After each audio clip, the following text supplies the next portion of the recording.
करोति वाचालं लङ्घयते गिरिं यत्कृपाकमहं वन्दे परमानन्दमाधवम् श्रीमन्मदनगोपालं बृन्दारण्यपुरन्दरं श्रीगोविन्दं प्रपद्येऽहं दीनानुग्रहकारकम् वन्दे मुकुन्दमरविन्ददलायताक्षं कुन्देन्दुशङ्खदशनं शिशुगोपवेशम् इन्द्रादिदेवगणवन्दितपादपीठम् वृन्दावनालयमहं वसुदेवसूनुम् नवजलधरवरनं चम्पकोद्भासिकरणम् विकसितनलिनाश्रियं विस्फुरन्मन्दहास्यं कनकरुचिदुकूलं चारुबर्हावचूलं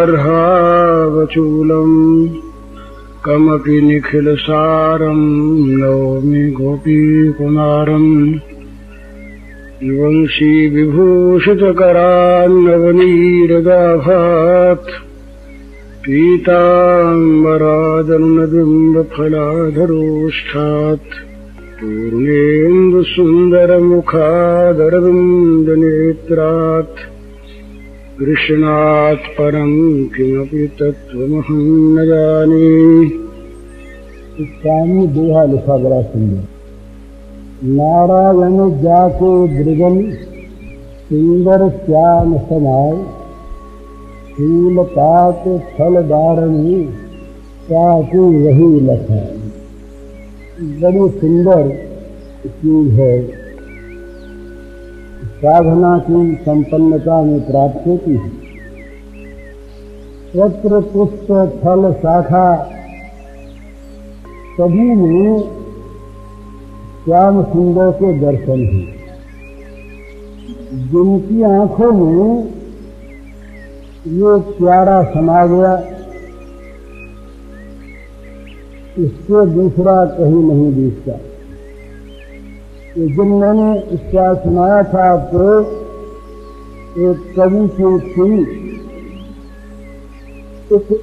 चर्चा इकट्ठी हुई और इकट्ठी होकर चर्चा करने लगी श्याम सुंदर की। इनके पास दूसरी चर्चा के लिए अवकाश नहीं। एक ही बात, जैसे आंखों में श्याम सुंदर, किसी प्रकार वाणी में भी श्याम सुंदर, किसी प्रकार मन में भी श्याम सुंदर। तो ये प्रश्न आया कि हमारा श्याम सुंदर काला कैसे हो गया, संक्षेप में कहते हैं। तो एक प्रश्न ने बताया बड़ा सुंदर, कवि की सूझ है पर है बड़े सिद्धांत की चीज। कहा कजरारी अखियान में बसे रहे दिन रात, गीत में प्यारे हो सकी ताते सांवर गाए। ये बड़ी सुंदर विनोद की बात तो है ही, और इनके प्रेम का बड़ा सुंदर निदर्शन भी है, पर सिद्धांत की चीज भी है।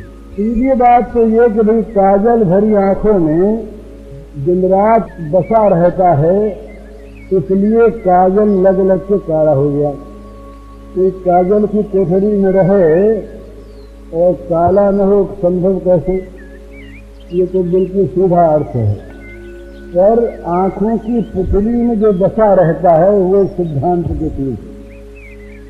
हमारी आंखों के सामने जो वस्तु आती है वही हमारी पुतली में बसती है ना। जब जो आवे, गाय आए तो गाय, आदमी आए तो आदमी।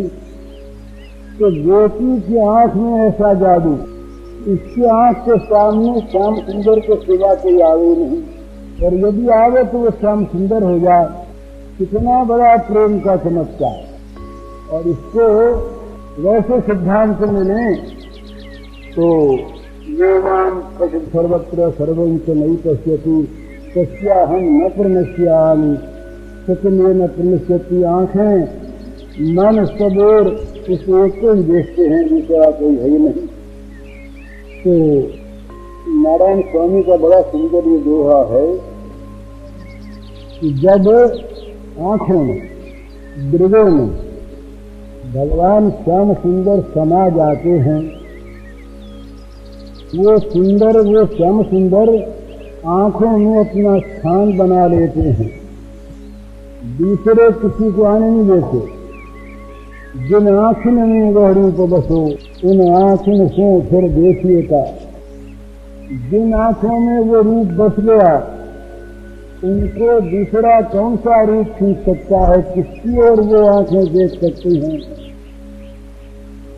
आंखों का परम फल तो यही कि जिन आंखों ने श्याम सुंदर को देख लिया, और जिसने देखा वो महाराज दिख गया।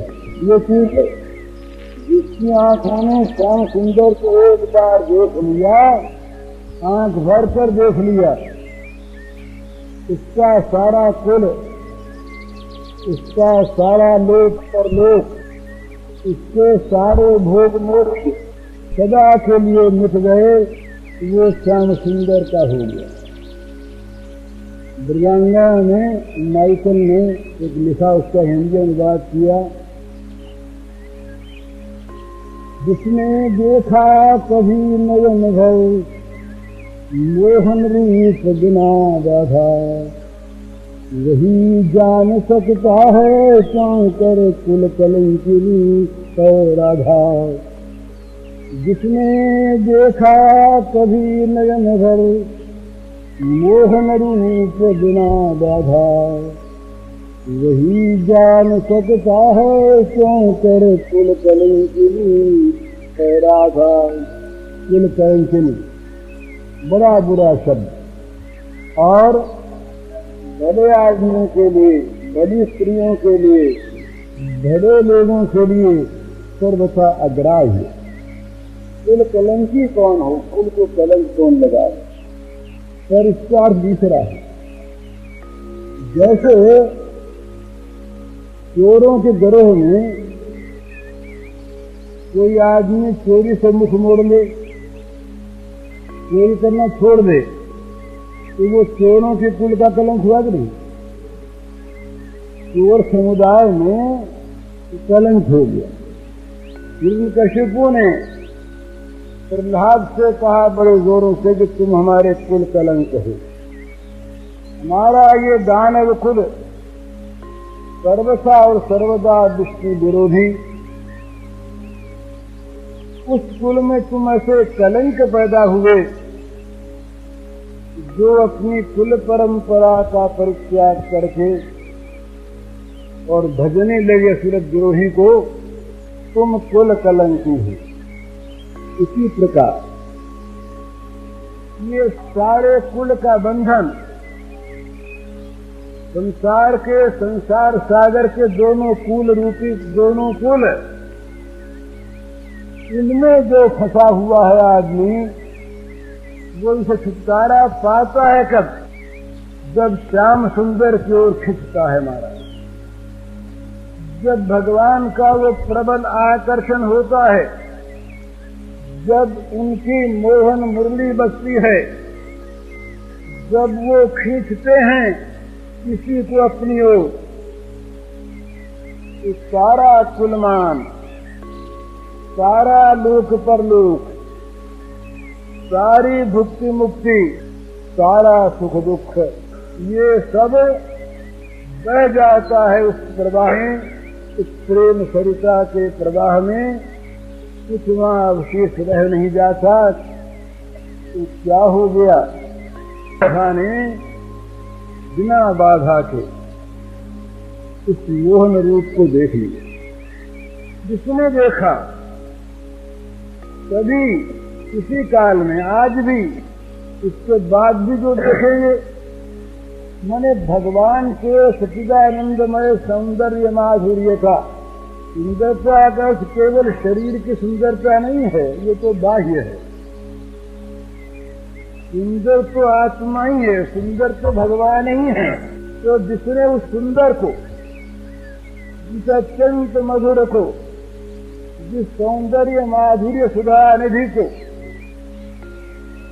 जिसने देख लिया, जिसने उसमें अवगाहन कर लिया, वो इस कुल के लिए कलंकी हो गया।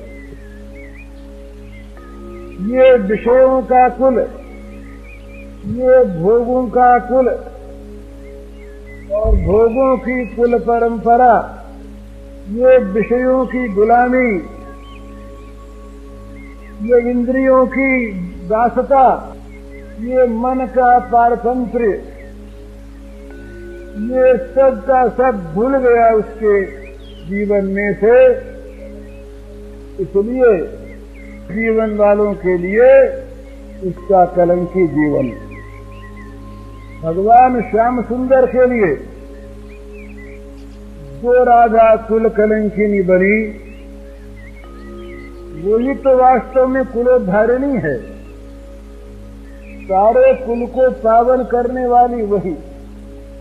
कुल कलंकी प्रहलाद, प्रहलाद का नाम दैत्यों के कोष में कुल कलंकी। उस प्रहलाद के कारण से जब प्रहलाद से भगवान ने कहा वर मांगो, प्रहलाद ने कहा महाराज वर मांगने की इच्छा का नाश कर दीजिए आप, अगर वर देना चाहते। कोई मांगने का मन न हो और यदि देना चाहते हैं तो फिर वर मांगने की इच्छा हो गई। मेरे पिता दैत्य थे, उन्होंने बड़ा विरोध किया आपका, बड़ी गालियां दी आपको। मेरे उस पिता पर क्षमा कर दें सरकार, मेरे उस पिता का उद्धार हो जाए, उसको जो गति न हो। भगवान प्रसन्न हो गए। भगवान ने सोचा देखो मेरे भक्त का जो स्वरूप यह है, जीवन भर जिसने सिवा मारने की चेष्टा के कुछ नहीं किया, विष दिया, हाथियों से कुचलवाया, सांपों से डसवाया, छत पर से नीचे डलवाया दिया, इत्या को उत्पन्न कराया, कोई ऐसा कार्य नहीं जो कार्य प्रहलाद को मारने के लिए कठिन से कठिन, जघन्य से जघन्य न किया हिरण्यकश्यपु ने। आज हिरण्यकश्यपु की सद्गति के लिए इसी के अत्याचार से पीड़ित, जिसके लिए भगवान रो रहे हैं, देखा देर हो गई, क्षंतव्य मंगल यदि में समय विलंब, देखा मेरे आने में देर हो गई, तुम मुझे माफ करो। ये माफी मांगने वाले उन भगवान से प्रहलाद चाहता है उस पिता की सद्गति। तो प्रसन्न हो गए भगवान। कहा प्रहलाद जहां तेरा जन्म हुआ, उसके एक पिता की कौन सी बात है, उसकी 21 पीढ़ियां कर गई ये भगवान। तो ये दैत्य कुल कलंक ने दैत्य कुल का उद्धार कर। तो ये शब्दों को सुन करके डर जाते हैं लोग, राधा तो कुल कलंकिनी, तो हम कुल कलंकी कैसे बने।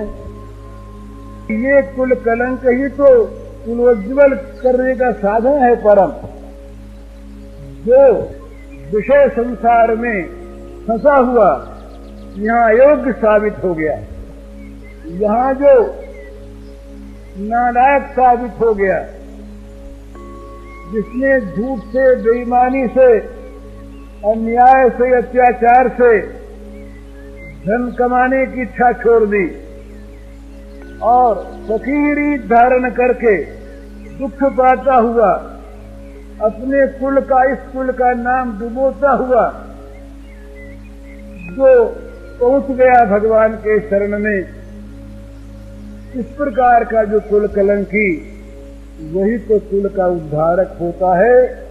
तो राधा, अब राधा का नाम लेकर के लोग करते हैं, गोपी का नाम लेकर के लोग करते हैं। गोपी ने पति को छोड़ा, प्रहलाद ने पिता को छोड़ा, भरत ने माँ को छोड़ा, विभीषण ने भाई को छोड़ा, बलि ने शुक्राचार्य गुरु को छोड़ा। पर छोड़ा किसके लिए? जो सबका परमपति है, जो सबका गुरु है, जो सबकी माता है, जो सबका भाई है, उसके लिए पिता तजो प्रहलाद, विभीषण बंधु भरत महतारी, बलि गुरु तजो संत ब्रज बनितनी, भय जग मंगलकारी। 5 नाम गिनाए। कहा भाई अपनी तो बात अलग, अपने तो हो ही नहीं ऐसा, पर यदि अपने कोई प्यारे से प्यारा भी ऐसा हो तो क्या करे?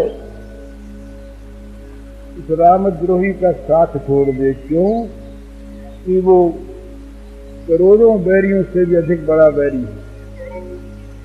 जाके प्रियन राम दही तजिए ताहि को की बैरी सम, यद्यपि परम स्नेही जाके हे प्रियन राम दही।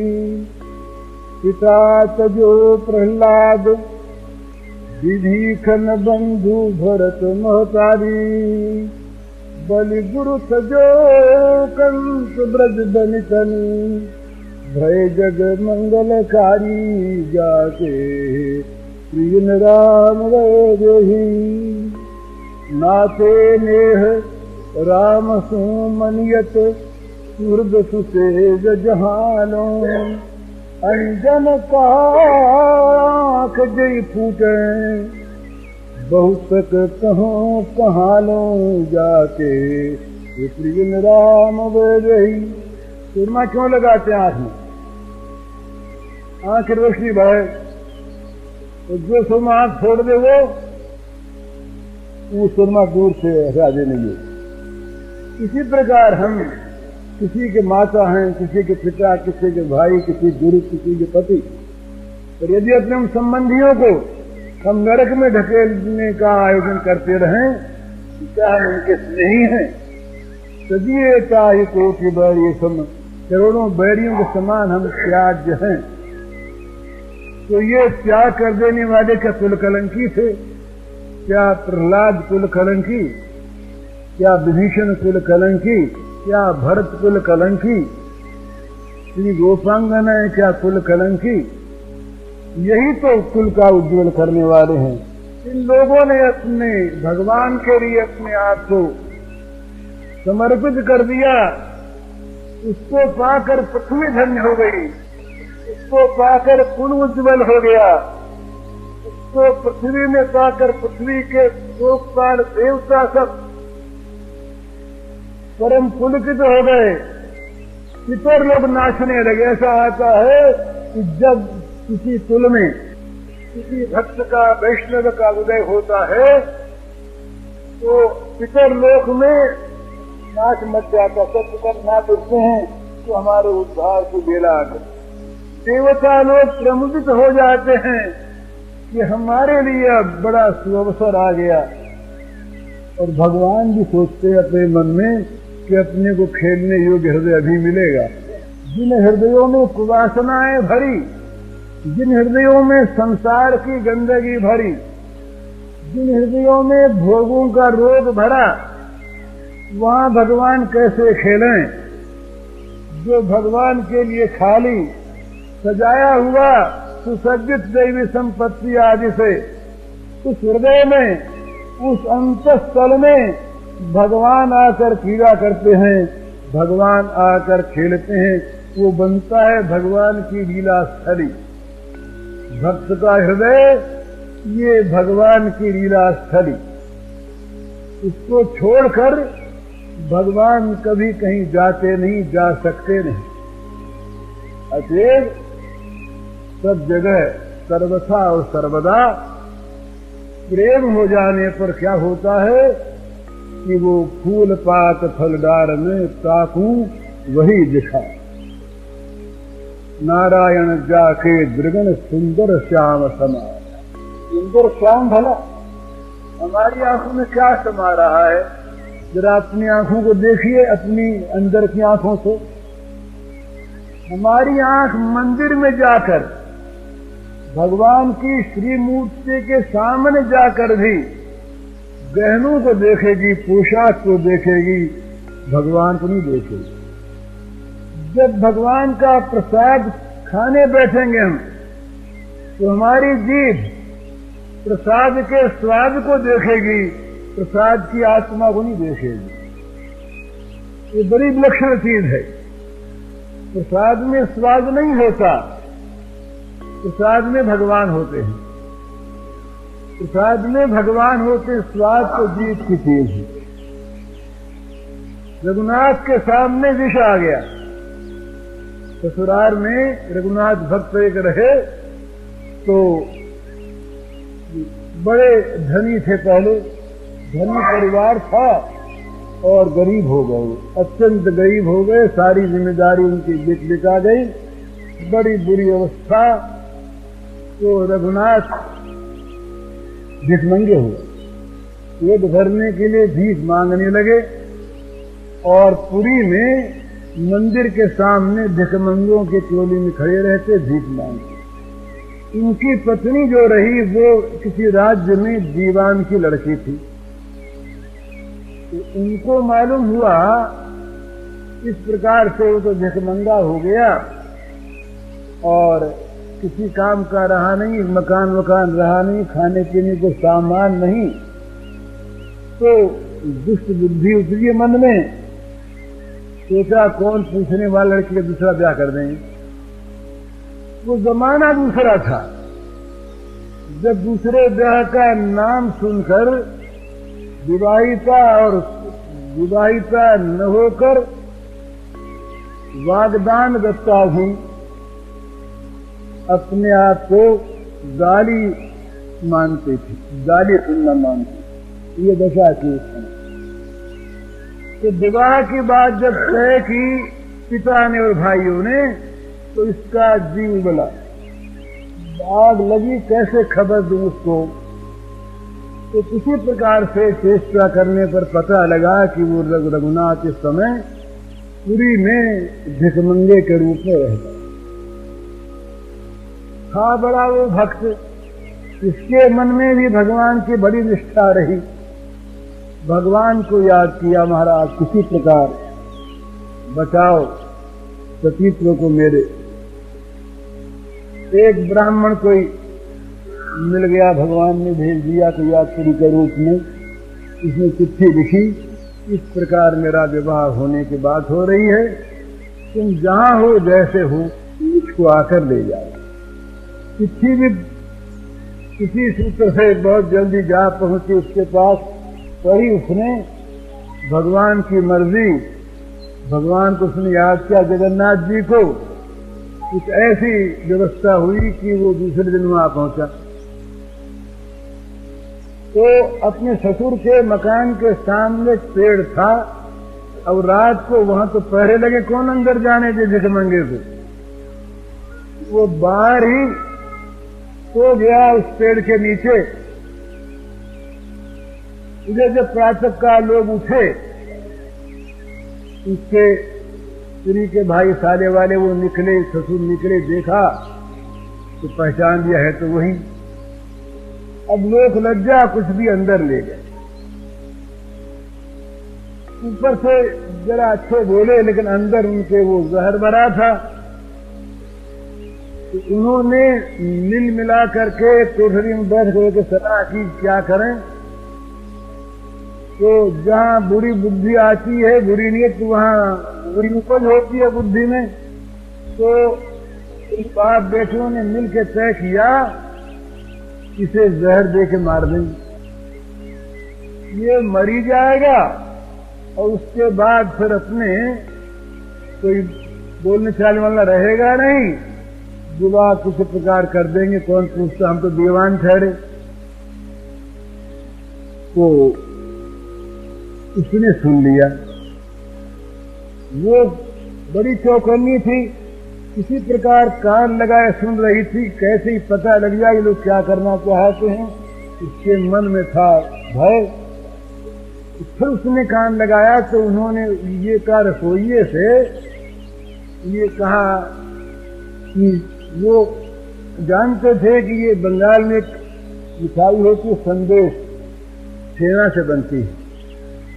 तो वो संदेश खाना उसको अच्छा लगता था। ये विवाह के समय की ये बात उनको याद थी। तो रसोईया से कहा कि एक काम करो, ये जो विष है ये संदेश में मिला दो और संदेश सबसे ऊपर रख दो, तो सबसे पहले इसी को वो खाएगा और बड़ा ये जबरदस्त जहर है, खाते मर जाएगा। ये सब बात तय हो गई, उसने सुन लिया। अब ये दशा उसकी कि उसके पति को तो रखें अलग, उसको रखें अलग, मिलने दे नहीं, जाने दे नहीं। उसके मन में बड़ी खलबली मची। सोचा क्या करें, किसी प्रकार बचाना तो चेष्टा करें। उसने पत्ते पर लिख दिया कि ये जहर है, खाना नहीं। और उस पत्ते को किसी प्रकार रसोई के साथ मिल मिला कैसे भी इस संदेश में खोस दिया। जब थाली गई तब अब वो बड़े आव भगत के साथ, अब उनको सारी स्कीम ठीक, खालेगा खाते मर जाएगा, रात का समय, रात को इसको कर करा देंगे, सवेरा होते कह देंगे भाई रात को ऐसा हो गया, किसी प्रकार कुछ हो गया, मर गया, अब क्या करें। इस प्रकार सारा वो तो सोचे बैठे हो गया काम। उसके सामने उछाल जाने लगा तो उसने कहा कि हम तो भगवान का प्रसाद लिया करते। उसका प्रसाद कैसे? बोले हमारे ठाकुर जी हैं, उनके भोग लगा दो। उनके साथ छोटे से ठाकुर जी थे झोली में, ठाकुर जी के भोग लगा दिया। उसके सामने थाल आ गया। अब वो थाल को रखा गया चौकी पर, वो खाने बैठा था। उसने उठाया संदेश, सबसे पहले वो ऊपर था। उसने एक पत्ता खोसा हुआ, उसने पत्ते को निकाला, देखा कुछ लिखा हुआ है। उसमें लिखा था जहर है, खाना नहीं। अब इसके मन में एक बात पैदा हुई कि जहर है या प्रसाद है। भाव तो यही परीक्षा होती है आदमी की कि भगवान के भोग लग के आया है। हमने ये कहा इनसे कि हम भोजन नहीं करते, हम तो प्रसाद खाते हैं। तो जो जहर भगवान के भोग लग गया, वो जहर मेरे लिए भोजन नहीं, प्रसाद है। और प्रसाद खाने में ये सोचने वाला दिल कैसा, उसके खाने से मर जाना है। उठ गई मन से बात। वो बेचारी बाहर खड़ी देख रही, कांप रही वो दूर से कि कहीं खा न ले। इसने उठाया संदेश, सुर नवाया भगवान, प्रणाम किया, कहा महाराज आपकी याद करते हुए कि आपका प्रसाद में खा रहा, खा लिया। जहर जानकर प्रसाद खा लिया। आज तो हमारा प्रसाद कहीं कोई जरा सा उसमें गंध भी आ जाए, बोले ठाकुर जी के भले लग गया हो, तो हमारे ठाकुर जी पत्थर के ठाकुर जी होते हैं। हम ठाकुर जी को पत्थर मानते हैं, कहीं भगवान थोड़ी मानते हैं।